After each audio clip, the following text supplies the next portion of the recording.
तर जसं आपण मागच्या पार्टमध्ये बघितलं, सेरेमनीची तयारी झाली होती. मी पण तयार झालो होतो. तर नमस्कार मित्रांनो, मी आहे सेकंड ऑफिसर प्रसाद कदम, जो शिप चालवतो. आम्ही सगळे डॉकवर आलो आणि सर्वात आधी फ्लॅग हॉस्टिंग सेरेमनी झाली. एक फ्लॅग जपानचा आणि एक फ्लॅग तायवानचा, कारण शिपचा ओनर तायवानीज होता. त्यानंतर शिपच्या ओनरने स्पीच दिलं आणि आशीर्वाद देऊन नामकरण सोहळा पूर्ण केला.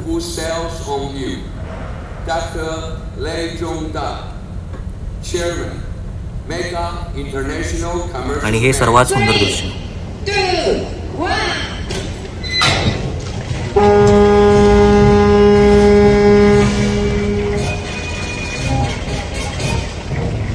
मग आम्ही सर्व नवीन स्वप्न आणि उमेद घेऊन शिपवर आलो, कारण पुढच्या 5 महिन्यासाठी हेच असणार आहे आमचं घर.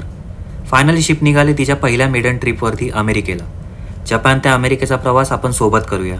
भेटूया एका नवीन व्हिडिओमध्ये. तोपर्यंत सेफ्टी फर्स्ट मित्रांनो. Bye bye.